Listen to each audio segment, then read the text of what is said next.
It's Bev again, and today I want to talk about some gym terminology. I think, when I see people working out, I think they use a lot of terms. They don't understand what all of them mean, and indeed, some people are what I call cheating when they do their exercises. They think that they're doing them the best way that they can, that is to build more muscle, but in some cases, that's not really what's happening. So let's talk about the muscles. Um, Muscles, of course, move body parts, but they do it by shortening and lengthening. And, and that's on both sides of every joint. People talk about isolation exercises. Technically, there aren't really any isolation exercises because every time you move a joint, you're going to have to use the muscles attached to that joint on both sides of that joint, right? You just can't make a movement muscles can pull bones, but they can't push them back to their original position, right? Muscles need to work in pairs. They need to work as flexors and extensors. So I'm going to use primarily in this, I'm going to use the bicep curl as the trusty old example, right? We've all done bicep curls. So if I look at this picture, I'm just going to take this off just for a second because I have tried to make this video numerous times and this is short and I keep knocking over my whole system. And you don't want to hear that swearing. So, okay, I'll just hold this. So here's my diagram.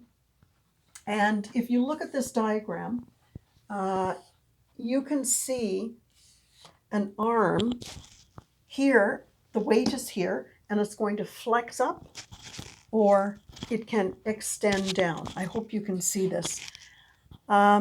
So when you're working a muscle group, okay, let's take the bicep curl.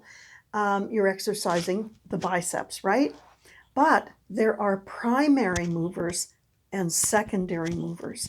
So the primary movers are the targeted muscles of that exercise, right? Obviously the biceps. The secondary movers, they help in the movement. They're not as strong as the primary ones, but they help in that movement. So you've got all this going on. Now, for the bicep curl, the primary movers are the bicep brachii and the brachialis. So those are here, okay, in the movement. But also the secondary ones are your anterior or your front delts and your forearm, okay? So your delt is up here, but your forearm is helping as well. So flexion and extension are the movements that we're after with any kind of when we move our joints. So if I think of the targeted muscles, we can break these down even further. We can call them concentric working muscles, and these are muscles that are going to contract or get shortened during the movement. So for example, on the way up in a bicep curl, I don't know if you can see my bicep. When I do this, my bicep is going to get smaller, right? You can see it's, and when I come down, it's going to get longer. So that's a concentric movement because I'm contracting or shortening that bicep. Now, on the other side is what's called an eccentric movement, where a muscle is lengthened or it's kind of relaxed, right? So it's a concentric move for that bicep. On the way up, it's shortening, but on the way down, it's lengthening. But interestingly, the back of the arm is working as well. What is that? The triceps. So when you are contracting your bicep, then you better believe that your tricep is lengthening, okay? And then when you're lengthening your bicep, then you're shortening your tricep. And it's always harder to shorten a muscle than to lengthen it, right? Lengthening a muscle is stretching a muscle, right? You always see people doing static stretching. Well, you're actually stretching your muscles when you're working out with weights. That's why I never stretch, but that's another video. So on the way up for your biceps, concentric, eccentric on the way down. Your triceps are eccentric on the way up, concentric on the way down. And what those are called are, no, actually, let's talk about that in a little bit. Let's talk about the lengthening and relaxing of muscles during the movement. It creates more muscle damage on the eccentric side. And the theory is that it increases your anabolic response and indeed builds a bit more muscle mass. Now, I haven't seen any definitive studies on it, on what percentage, what kind of percentage change you see in that. I mean, maybe it's just the weight of the dumbbell or the barbell that you're using. I don't know. But certainly, you have to watch your tempo when you're doing these exercises for this reason. I'll talk about that in a minute.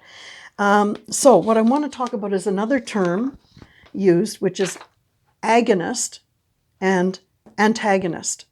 All right, so as I described in the bicep curl, the arm muscles that are being used are either being lengthened or shortened, contracted or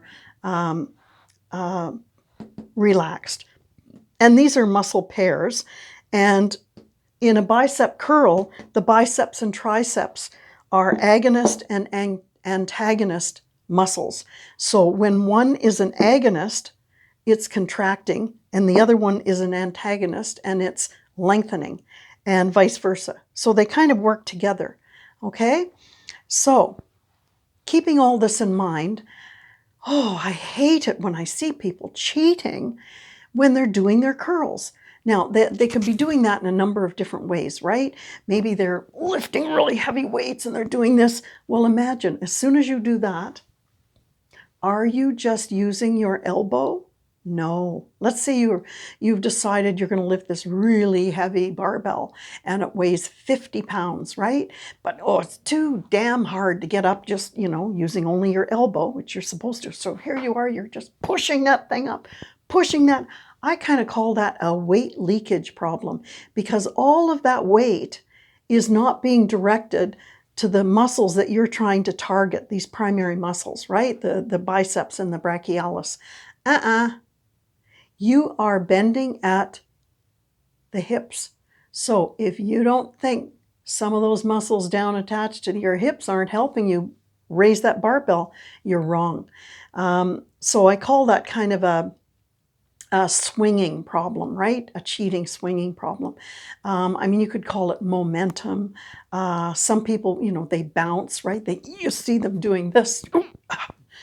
I call that bouncing. Cheating, again, you're spreading the weight that you're lifting over a whole whack of muscles and not just the ones that you think you're targeting. So if you're going to do a bicep curl, actually any exercise, think about the eccentric and this possibility. So for example, for a bicep curl, I use tempo, right? I will count to 3 on the way up.